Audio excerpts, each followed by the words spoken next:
le Pays Noir. Au nord de la France, de vastes étendues plates. Seuls s'y dressent les terris, les chevalets et les alignements de corons. Le labeur principal n'est pas sur terre, mais dessous, dans la mine.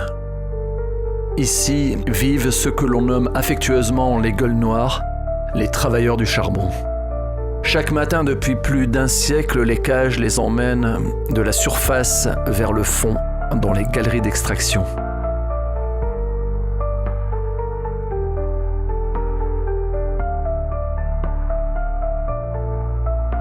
Vers 1900, les mineurs du Nord et du Pas-de-Calais travaillaient 10 heures par jour, samedi compris. La lutte pour leur dignité sociale, pour leur sécurité dans le travail a été longue. Ceux qui ont été mineurs de fond avant la dernière guerre s'en souviennent. Ainsi, l'un des leurs, Pierre Méal, devenu depuis journaliste. Oh, moi j'étais boetteur, c'était un métier épouvantable, un métier terrible. Ces hommes-là étaient condamnés à mort. Aucun de mes camarades n'est encore en vie, ils sont morts à 40 ans, 45 ans. Mort de quoi? Silicose, c'était obligatoire.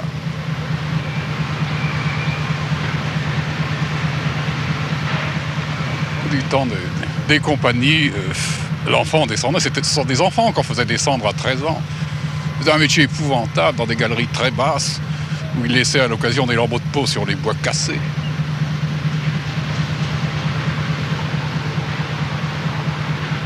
À 13 ans, il était galibot jusqu'à 18 ans. Il devenait aide-mineur à 18 ans seulement, et mineur au retour du régiment. Ça veut dire qu'un mineur, on le formait en 7 ou 8 années. C'est un métier difficile à apprendre. Avant la nationalisation des charbonnages, les mines étaient exploitées par des compagnies privées. Les mineurs également. En 1906, la compagnie de Courrières employait environ 7000 personnes, dont 5700 au fond. Le travailleur était payé à la tâche, au rendement. Métier pénible, dangereux, pour des salaires trop bas. Il fallait bien que les actionnaires aient leur profit. Le charbon, c'était alors l'énergie, l'or noir des années 1900. 2500 tonnes extraites en 1905. Le mineur n'était alors qu'une machine à produire. Je vais vous raconter une anecdote qui vous montrera peut-être dans quelles conditions on nous exploitait, si je ne peux pas plus encore le mot. Un jour, je me trouvais dans un chantier et puis un éboulement se produit là où je travaillais. J'ai dû fuir vers le remblai pour me protéger. Et puis mes outils ont été ensevelis, bien sûr, on les a pu retrouver. J'ai dû les payer.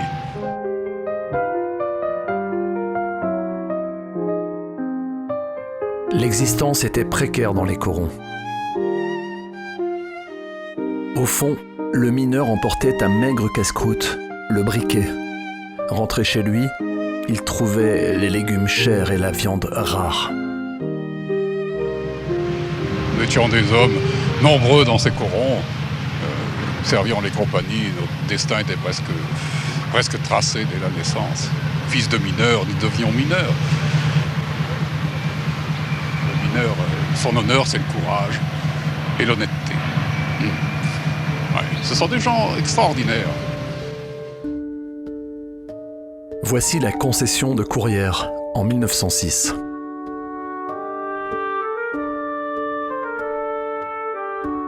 Samedi 10 mars, au petit matin. Depuis 2 jours, un incendie s'est déclaré dans une veine. Il a été réduit, interdit par des levées de terre, mais le danger demeure. Simon, surnommé Rick, délégué du personnel, s'adresse à ses gamins. Camarades, si le feu de la Caroline devait se propager, ce serait la catastrophe. En ma qualité de délégué mineur à la sécurité, je vous invite à ne pas descendre. Tant pis pour les dégâts. Les vies humaines passent d'abord.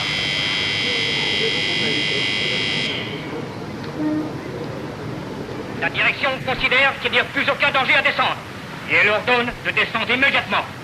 Camarades, ne descendez pas. L'habitude d'obéir est plus forte que l'instinct de conservation. Les mineurs vont descendre malgré le danger.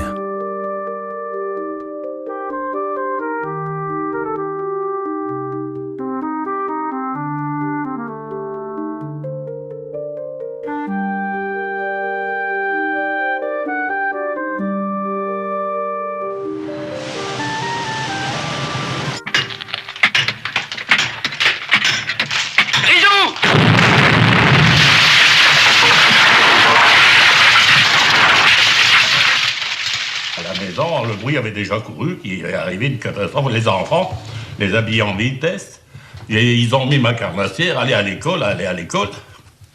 Et, dans les rues, tout ça, les femmes couraient par droite, à gauche. C'est une catastrophe, ça pleurait. Nous, on demandait, les jeunes, qu'est-ce que c'est de ça, une catastrophe? On voyait toutes les femmes courir sur une passerelle qui reliait le puits de mine. Nous sommes donc partis sur cette passerelle. Nous n'avons pas été à l'école. Hein? Et alors, cette passerelle, c'était abominable. Les cris, les pleurs, là, et bien sûr, on commençait déjà à remonter. Et quelques personnes, qui étaient à l'accrochage en bas, qui n'avaient plus à se sauver, et qui expliquaient qu'il n'y avait plus rien, le feu, tout, l'asphyxie. Salomine, Méricourt, Billy-Montigny. Le bassin de Courrières s'étend sur plusieurs kilomètres. Un réseau de galeries relie les puits de mine et les puits d'aération. Ce décloisonnement serait salutaire en cas d'inondation, mais aujourd'hui, il intensifiera la catastrophe et l'étendra sur 100 km de voies souterraines.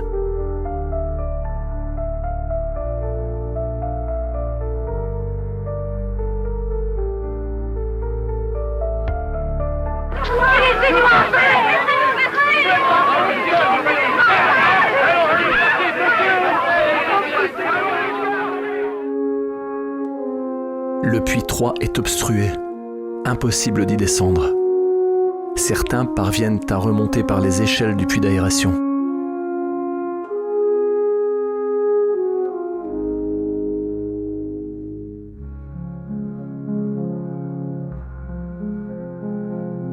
Seul le puits numéro 2 est utilisable par les premiers sauveteurs, dont Rick. Personne ne connaît encore l'ampleur du désastre. Une explosion géante a ravagé le fond. Les gaz de l'incendie mal éteint ont déclenché un énorme coup de poussière. Ceux qui ne sont pas morts sous le choc seront presque tous asphyxiés sur place. Mon père était parti travailler et on se demandait quoi.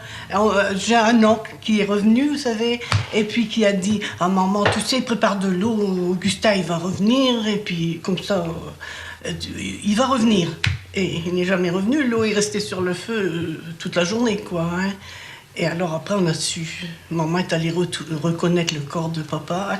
Il n'était pas abîmé, papa, pas du tout. On l'a ramené le dimanche, et dans son cercueil. Mais les cercueils étaient ouverts. Alors je vous dis, j'ai pris une chaise, ça, j'ai pas pris la chaise, mais la chaise était... J'ai monté sur la chaise et j'ai embrassé mon père dans le cercueil. Et il n'était pas défiguré, juste une petite croûte sur le nez. On l'avait retrouvé asphyxié au fond de la mine, vous savez, contre un bois. Vous savez, il était contre un bois comme ça, oui.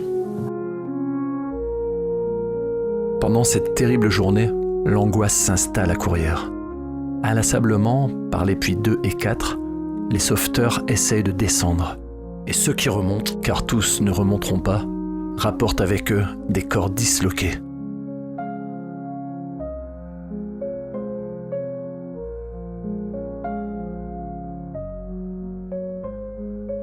Simon, Rick et les autres multiplient les descentes, en vain la plupart du temps. Les pompiers de Paris arrivent en renfort.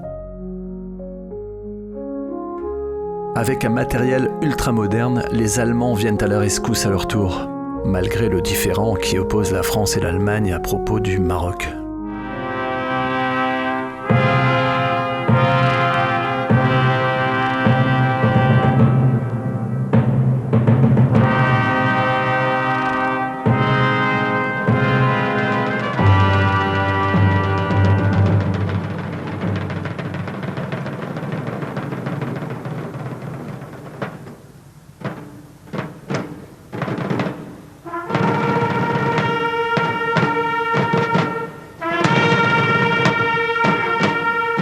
Sur les lieux mêmes de la catastrophe, l'harmonie des mineurs d'Ostricourt joue devant une chapelle ardente.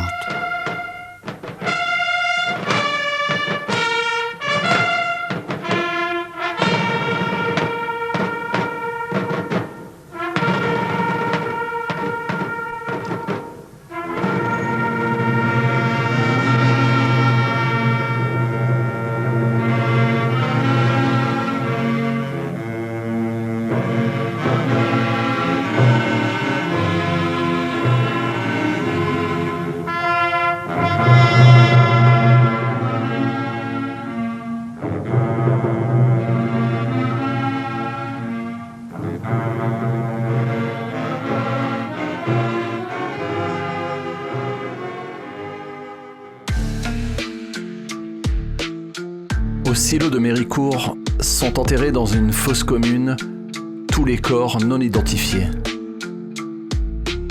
L'Europe entière a une pensée pour Courrières le jour des obsèques, mercredi 13 mars 1906. Les trains ont amené une foule immense. Il neige. Toutes les cloches des villages sonnent. Ministres, députés, évêques suivent le cortège.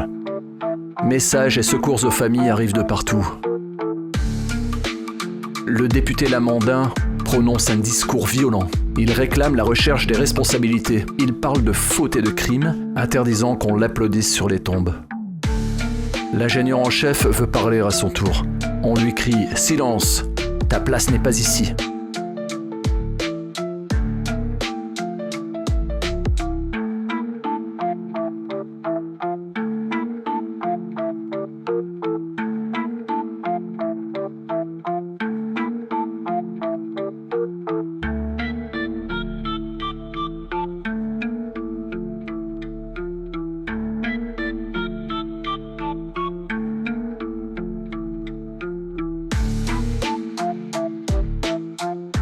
Des familles entières sont anéanties.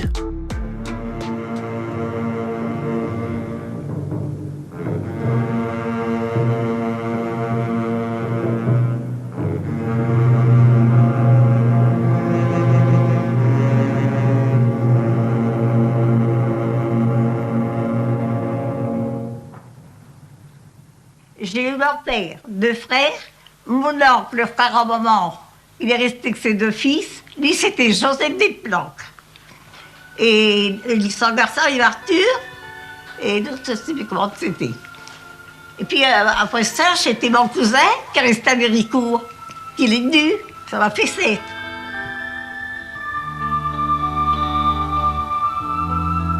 Il y a eu un frère à papa. Hein, et alors les maris de ses 2 sœurs. Oui. Alors ça faisait 4, n'est pas dans la famille, vous voyez ça pour la grand-mère. Le coup que ça lui a fait. J'ai toujours vu ma mère en noir. Elle n'a plus jamais remis de clair, vous savez. Elle est restée dans sa maison. Elle payait le loyer. On lui retenait 2 francs par mois. Enfin, elle a eu sa pension. Elle a travaillé. Elle a fait beaucoup de lessive. Et puis des travaux comme ça. Ça a été dur pour maman. Hein. Ça a été fort, fort dur.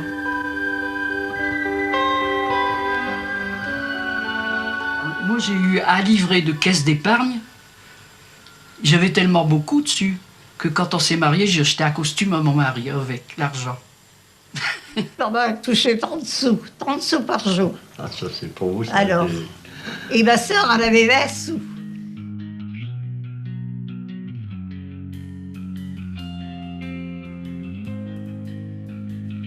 Avec le chagrin, l'indignation.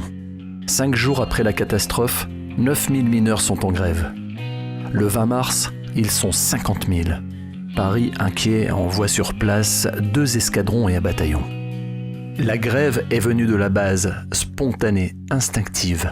Devant les puits, les piquets arrêtent ceux qui viennent aux nouvelles. On ne descend plus. Camarades, on ne dévale point aujourd'hui.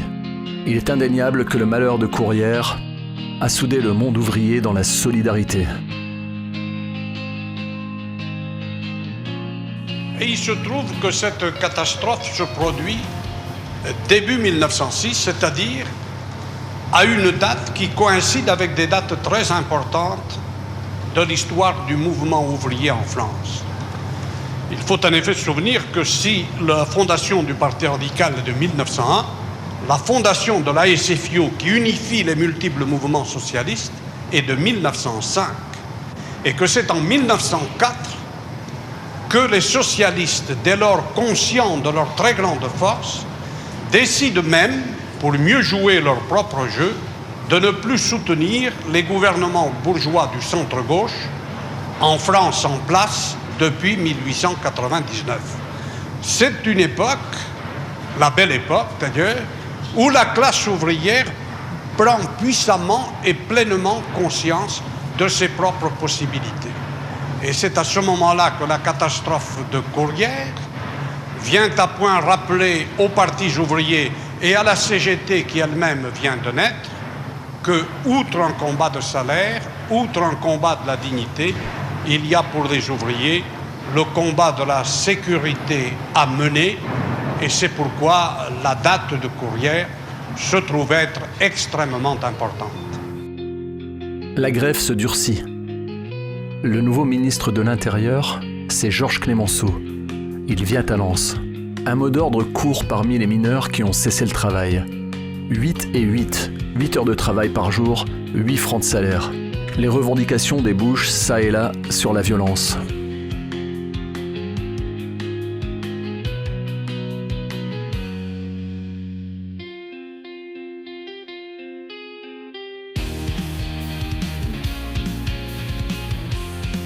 Basly, député maire de Lens, socialiste, dirige les modérés du vieux syndicat. Broutchou, pour sa part, est à la tête du parti dur. Il se réclame de l'anarchie au syndicalisme. Très populaire, il a le sens des formules de choc. Après une émeute, il sera arrêté, condamné à 2 mois de prison.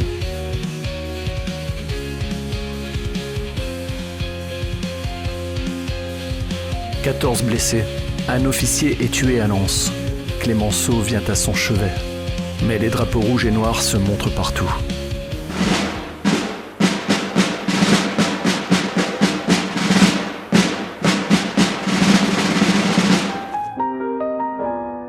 Le 30 mars, coup de théâtre. 20 jours après la catastrophe, 13 survivants sortent de la fosse 2 à Billy-Montigny. Ils ont cheminé pendant tout ce temps d'un puits bloqué à un éboulis, écrasés de fatigue, mourant de faim et de soif. Et les voici. C'est incroyable.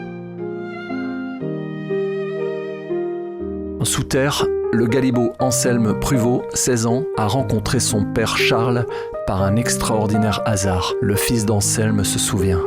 C'était la ruée vers les grilles, parce que chacun espérait que ce soit le sien, son fils ou son père.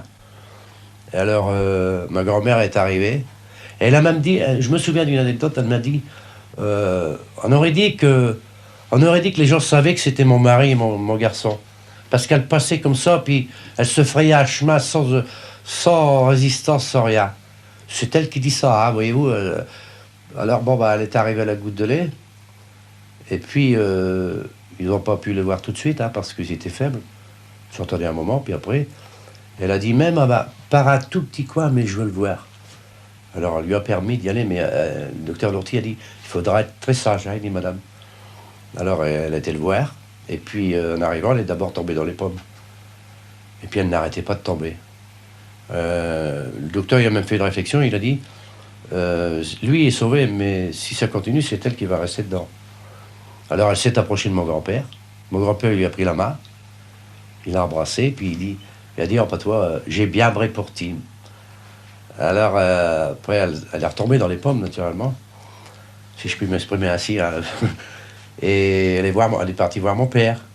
Lui, mon père, il avait reconnu tout de suite sa mère. Puis il a dit, ah, maman, maintenant vous pourrez m'acheter un vélo. Hein. C'étaient des rescapés, comme l'on disait en patois du Nord. Un mot que Courrières fait entrer dans la langue française.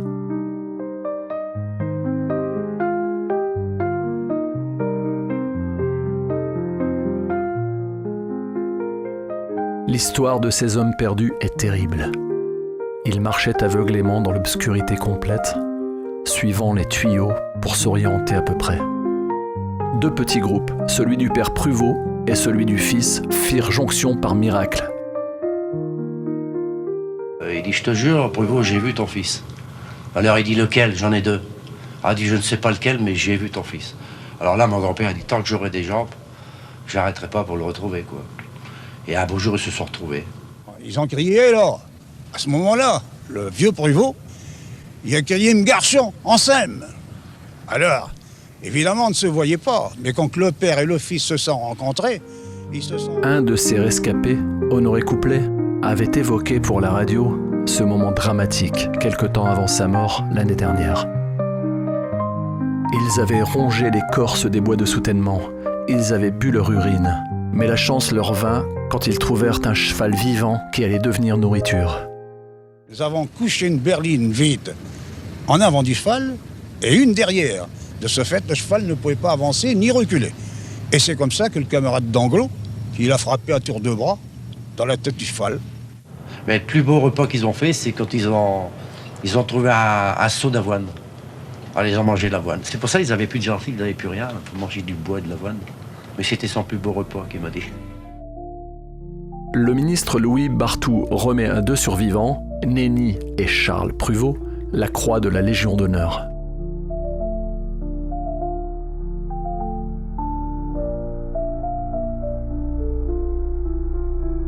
Le 4 avril, 24 jours après le désastre, un dernier survivant sort des puits, Auguste Berton. Il n'y en aura pas d'autre. 1100 mineurs ont péri à Courrières.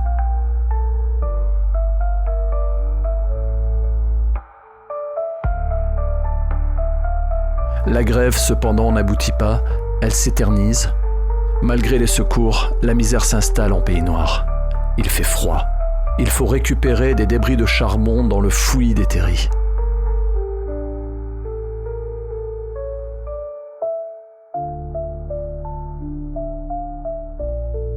Le 4 mai, la grève est finie. Le travail reprend partout. La catastrophe pourtant ne sera jamais oubliée, ni ses leçons de vigilance. Les compagnies privées ont disparu. La sécurité dans la mine a été renforcée. Les morts de Courrières ont servi à ça. Aujourd'hui, à Méricourt, les mineurs de la fosse 3 continuent d'extraire le charbon.